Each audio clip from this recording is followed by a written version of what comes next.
Hi friends, ఈరోజు మీకోసం నేను చికెన్ పాప్కార్న్ చేశానండి. ఇంట్లోనే ఈజీగా ఈజీగా అని చెప్పను, ఇది కష్టపడితేనే వచ్చింది బాగా. ఇంకా ఎలా చేయాలో ప్రాసెస్, ఇంగ్రీడియంట్స్ చూద్దాము. పాప్కార్న్ అయితే సూపర్గా ఉంది. పిల్లలు మొత్తం ఖాళీ చేశారు, మేము కూడా తిన్నామండి. నేను ఒక హాఫ్ కేజీ చికెన్తో చేశాను. ఇలా మీరు కూడా ఇంట్లోనే ఒక్కసారి ట్రై చేయండి. ఈజీ ఏం కాదు, కాస్త కష్టపడితేనే ఇలాంటి స్ట్రీట్ ఫుడ్స్ ఇంట్లో చేసుకోగలుగుతాము. మీరు ట్రై చేయండి. ట్రై చేశాక ఎలా వచ్చిందో నాకు కామెంట్స్లో చెప్పండి. పాప్కార్న్ అయితే చాలా బాగుంది, నాకు నచ్చింది. ఇలాంటివి బయట ఇదే ప్లేట్లో నేను ఇంకా కొన్ని, ఇది ఒక వాయి మాత్రమే, ఇంకొక వాయి కూడా ఉంది. బయట అయితే ఇదే క్వాంటిటీ, ఒక ఈ ప్లేట్లో ఉన్న క్వాంటిటీ వరకు మాత్రమే 200కి తిన్నామన్నమాట. మనం ఇంట్లో చేసుకుంటే ఇదే ప్లేట్లోది 2 టైమ్స్ తినొచ్చు, అదే 200కి. ఇంకా ఇంట్లో అయితే మనం హెల్తీగా కూడా అన్ని ఇంగ్రీడియంట్స్ నచ్చిన విధంగా వేసుకొని ఫ్రెష్గా చేసుకుంటాం కాబట్టి ఇంకా టేస్టీగా ఉంటుంది. ఇలాంటి రెసిపీస్ చేసేటప్పుడు బోన్లెస్ చికెను నిన్నే తెప్పించి పెట్టుకోండి. మనం రేపు చేస్తాము అనగా ఈరోజు తెప్పించి డీప్ ఫ్రిడ్జ్లో పెట్టేసుకుంటే రేపు పాప్కార్న్ చేసుకోవడానికి చాలా బాగుంటుంది. మనం ముక్క టెండర్గా బాగా వస్తుందన్నమాట. నేను అలానే చేశాను, మీరు ట్రై చేయండి ఫ్రెండ్స్, చాలా బాగుంటుంది. నేను చెప్పడం కాదు, ఇప్పుడు నేను చేసే ప్రాసెస్లో ఒక్కసారి చేసి మీకు ఎలా వచ్చిందో నాకు కామెంట్స్లో చెప్పండి. ఒకవేళ మీకు ఏమైనా డౌట్స్ ఉన్నా క్లారిటీగా కామెంట్స్లో అడగండి, చెప్తాను. ఇంకా వీడియోలోకి వెళ్ళిపోదాము. నేను హాఫ్ కేజీ చికెన్ తీసుకున్నాను. జీలకర్ర చికెన్ హాఫ్ కేజీ, ధనియాల పొడి, అల్లం పేస్టు, పసుపు, కారం, ఉప్పు, గరం మసాలా, ధనియాల పొడి ఒకే దానిలో పట్టేసుకున్నాను. చికెన్ని నీట్గా చిన్న చిన్న పీసెస్ చేసుకున్నాను. పెద్ద పీసెస్ అయినా పర్వాలేదు, మీరు తినగలిగేలాగా ఎంత పీస్ కావాలంటే అంత మీరే కట్ చేసేసుకోండి ఈజీగా. ఇంకా పసుపు ఒక హాఫ్ స్పూను, కారం ఒక 1 స్పూను, ఇంకొద్దిగా వేస్తున్నాను కారం కూడా. సాల్ట్ ఒక 1 స్పూను సరిపోతుంది, ఎక్కువగా అవసరం లేదు. అల్లం పేస్టు ఒక 1 స్పూను, దీంతో ఒక 2 స్పూన్స్ వేసాను, అంటే పెద్ద స్పూన్తో 1 స్పూన్ అనమాట. ధనియాల పొడి ఒక 1 స్పూను సరిపోతుంది. ఇవన్నీ వేసుకొని చక్కగా ముక్కకు పట్టేలాగా మిక్స్ చేసేసుకోండి. మిక్స్ అయిన తర్వాత నేను చూపిస్తాను. ఇది మిక్స్ చేసుకొని పక్కన పెట్టేసుకోండి.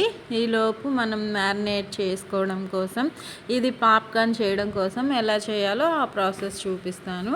ఇది పక్కకు పెట్టి ఒక హాఫ్ అన్ అవర్ అలా ఉంచేసుకోండి, ఫ్రిడ్జ్లో అయినా నార్మల్గా అయినా. పెరుగు ఒక 2 స్పూన్స్ వేసుకుంటున్నాను. ఫ్రెష్ పెరుగు వేసుకోండి, చాలా బాగుంటుంది. మీ దగ్గర అవైలబుల్గా ఉంటే వేసుకోండి, లేకపోయినా ఇబ్బంది ఏం లేదు. పెరుగు వేస్తే బాగుంటుంది అని చెప్తున్నాను అనమాట. ఇంకా మైదా పిండి తీసుకోండి. ఇది ఒక 2 కప్స్ అంత మైదా పిండి, ఏ కప్ అయినా పర్వాలేదు. 2 కప్స్ మైదా పిండి తీసేసుకొని దానిలో మళ్ళీ ఇందాక వేసిన ఇంగ్రీడియంట్స్ మళ్ళీ వేసుకుందాం. ఎందుకంటే పిండిలో కూడా సాల్ట్, పసుపు, కారం ఇవన్నీ కలిస్తేనే మనకి ఫ్లేవర్ బాగా వస్తుంది. ముక్కకి పట్టాలి, పిండిలో కూడా ఉండాలి. సాల్ట్ 1 స్పూను, కారం 1 స్పూను, ధనియాల పొడి 1 స్పూను పిండిలో కూడా వేసేసుకొని, పొడి పిండిలోనే వేసుకోండి, దీన్ని తడపద్దు.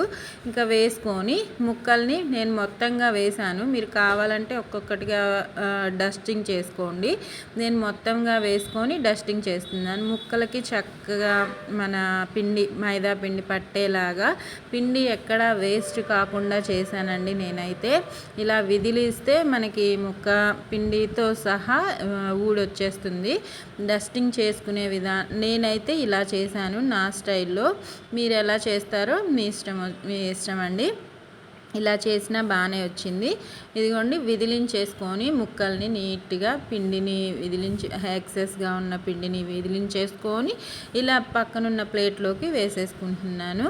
వేసేసుకొని డబల్ కోటింగ్ ఇవ్వాలి మనం మైదా పిండి. ఆ ఉన్న కాస్త మైదా పిండిలో ఇంకాస్త మైదా పిండి వేసుకొని పక్కన పెట్టుకొని ఒక గిన్నెలో వాటర్ పెట్టేసుకొని ఈ ముక్కల్ని ఇలా జాలి గిన్నెలో వేసుకొని కాస్త తడిసేలాగా తడిపేసుకొని ఇంకా మళ్ళీ సెకండ్ కోటింగ్ ఇచ్చేద్దాము. అప్పుడు బాగా వస్తుంది. అన్ని ముక్కలు ఇలానే వేసుకొని చక్కగా తడిపేసుకొని లైట్గా తడిపేసుకోండి. జాలి గిన్నెలో మాత్రమే, వాటర్లో ముంచేయొద్దు. ఇంకా మిగిలిన అన్ని ముక్కల్ని కూడా అలానే తడుపుకొని మళ్ళీ డస్టింగ్ చేసుకుందాము. పిండి వేసేసుకున్నాను కదా, మళ్ళీ ఒక కప్ అంత పిండి వేసుకున్నాను. ఇంకా వీటన్నిటిని ఇలా విడివిడిగా వచ్చేలాగా మళ్ళీ పిండి డస్టింగ్ చేసేసుకొని మళ్ళీ ఎక్సెస్గా ఉన్న పిండిని విదిలించేసుకొని ఒక్కొక్క పీస్ని పక్కన పెట్టేసుకుందాము. నేను చూపించిన విధంగా మిక్స్ చేసుకోండి, లేకపోతే ఇలా ఒక్కొక్క పీస్ అయినా తీసుకొని దాన్ని ఇలా పిండిలో జల్లించినట్టు అనుకొని విడివిడిగా పెట్టేసుకోండి. ఇలా ఈజీగా ఉంటుందని చెప్పి ఇలా చేశాను. ఇదిగోండి, ఇలా టాస్ చేసుకుంటే అన్నీ విడివిడిగా అయిపోతాయి. ఇంకా ఆయిల్ హీట్కి పెట్టేసుకున్నాను. ఆయిల్ హీట్ అయిపోయింది. ఒక్కొక్క పీసు నిదానంగా వేసేసుకొని ఫ్లేమ్ మాత్రం మీడియంలోనే పెట్టుకోండి, హైలో మాత్రం పెట్టద్దు, మాడిపోతాయి. మీడియం ఫ్లేమ్లో పెట్టుకొని చక్కగా రెండు వైపులా టర్న్ చేసుకుంటూ కలర్ మారేంత వరకు ఫ్రై చేసేసుకోండి. గోల్డెన్ బ్రౌన్ కలర్ వస్తే సరిపోతుంది. ఇలా వేసిన వెంటనే కదపకుండా ఒక 5 minutes అలా అలా ఉంచేసుకొని రెండు వైపులా 5 minutes ఆగాక టర్న్ చేసుకుంటూ కలర్ మారేంత వరకు ఫ్రై చేసుకుంటే మన చికెన్ పాప్కార్న్ రెడీ అయిపోతుంది. ఇంకా చూపిస్తాను టెక్స్చర్. ఇదిగోండి, ఈ కలర్ వస్తే సరిపోతుంది, ఎక్కువగా ఫ్రై అవనవసరం లేదు. ఇంకా బాగా వచ్చిందండి పాప్కార్న్ అయితే. బోన్లెస్తో చేశాను, విత్ బోన్స్ కూడా ట్రై చేయొచ్చు, అలా కూడా బాగుంటుంది. మీరు ట్రై చేయండి. ఇంట్లోనే ఇలాంటి హెల్దీ ఫుడ్ చేసి పెడుతూ ఉంటే పిల్లలు ఎంత ఇష్టంగా తింటారంటే బయట ఫుడ్ని ఇంకా పూర్తిగా మర్చిపోయే ఛాన్సెస్ కూడా ఉంటుంది. ఇంకా మిగిలినవి కూడా అలానే ఒక్కొక్కటి విడివిడిగా వేసేసుకొని ఇంకా చక్కగా ఫ్రై చేసేసుకున్నాము. అన్నీ నాకు 3 times వేసుకున్నాను. 3 ఆయిల్లో వేసేసుకొని ఫ్రై చేసుకున్నాను. మొత్తం 1/2 kg అనమాట చికెను. ఇదిగోండి, ఒక బోన్ కూడా వచ్చింది. బోన్స్తో కూడా చేస్తే చాలా బాగుంటుంది. బోన్స్తో ఇష్టపడే వాళ్ళు కూడా ఉంటారు కదా, ఇదే ప్రాసెస్లో బోన్స్తో కూడా చేయండి, చాలా బాగుంటుంది. నచ్చితే లైక్ చేయండి, కామెంట్ పెట్టండి.